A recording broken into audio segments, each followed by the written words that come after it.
राजनीति अपनी जगह और राजनीति करके ही व्यक्ति सत्ता में पहुंचता है, मैं हमेशा कहता हूं। तो वहां जाके वो साधु संत तो नहीं बनेगा। आप सोचे कि वहां पर वो बिल्कुल रुद्राक्ष पहन के भगवा धर के केवल समाज कल्याण की ही बात करे और अपने राजनीतिक हितों को न साधे, तो ये अपेक्षा ही गलत है। तो शुरुआत तो अपेक्षा से होती है ना। अगर आपकी एक्सपेक्टेशन गलत है फिर आप दोष देते रहिए।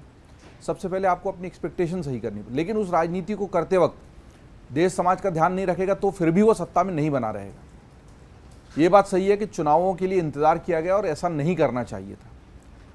लेकिन जितनी भी अपील की गई हैं उनमें से सोने वाले हिस्से को और विदेश यात्रा वाले हिस्से को आप हटा दीजिए, तो बाकी सारे जो उपाय हैं वो वैसे भी करते ही रहना चाहिए। ऊर्जा, हमें सार्वजनिक परिवहन के जो उपाय हैं वो ज़्यादा से ज़्यादा उपयोग में लेने चाहिए। अगर यहाँ पर दिल्ली में आपको एनसीआर के किसी भी क्षेत्र से जाने के लिए सुविधाजनक रूप से मेट्रो उपलब्ध है, तो आप एयर कंडीशन में बैठ के 40 रुपये 50 रुपये में ज़्यादा से ज़्यादा 55-64 रुपये में पूरे गंतव्य तक पहुँच जाते हैं, आखिरी गंतव्य तक है। तो आपको उसका इस्तेमाल करना चाहिए। आप 150 रुपये में यहाँ से एयरपोर्ट एक्सप्रेस लेकर एयरपोर्ट एक्सप्रेस पहुँच जाते हैं।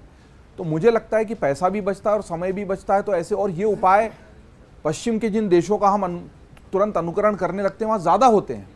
वहाँ पर लोग पब्लिक ट्रांसपोर्ट का बहुत, और हमारे यहाँ पब्लिक ट्रांसपोर्ट बहुत अच्छे से विकसित नहीं हुआ इतनी बड़ी आबादी के लिए जितनी ज़्यादा ज़रूरत थी, नहीं हुए। मेट्रो के प्रोजेक्ट जो कोई छोटे या मझोले शहर हैं उनमें इतने गलत तरीके से उपाय में ले आए गए हैं।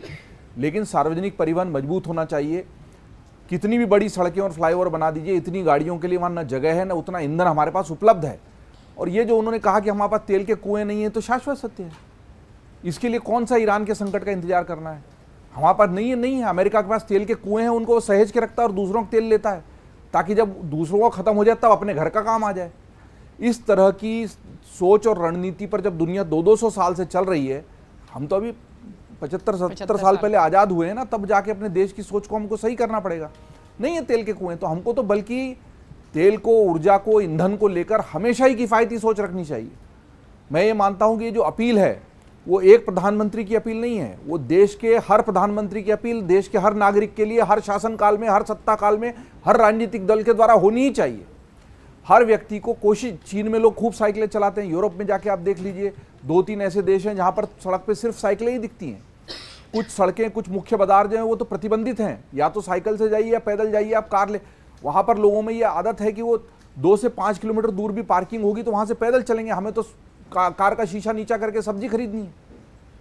तो उस कल्चर को बदलने की जरूरत है, उस संस्कृति को और उस संस्कृति को बदलने की अपील कोई करता है तो उसको राजनीति के धागों में उलझाने वाले लोग बदमाशी कर रहे हैं। हमको उनको वो बदमाशी नहीं। हाँ, सोना भारत में पारिवारिक जरूरत है, लेकिन इस सोने की खरीदने और सोने के पागलपन ने हमको वहां पहुंचा दिया कि हमारी विदेशी मुद्रा पर प्रहार हो रहा है। अब मैं अपील जो पूरी है उसके कोर में है विदेशी मुद्रा भंडार। और अगर हमारे विदेशी मुद्रा भंडार का क्षरण हो रहा है तो उन्हीं गतिविधियों पर उन्होंने रोक लगाई है। ईंधन सीधे सीधे विदेशी मुद्रा से जुड़ा है, सोना सीधे सीधे विदेशी मुद्रा से जुड़ा है, विदेश यात्राएं और विदेशी डॉलर में और यूरो में, अन्य मुद्राओं में होने वाला खर्च, हमारे विदेशी मुद्रा भंडार का क्षरण हमें ये संकट के लंबे खिंच जाने पर आने वाले समय में बहुत बड़ी दिक्कत दे सकता है, क्योंकि सब कुछ, सारी अर्थव्यवस्था हमारे उस विदेशी मुद्रा भंडार पर है।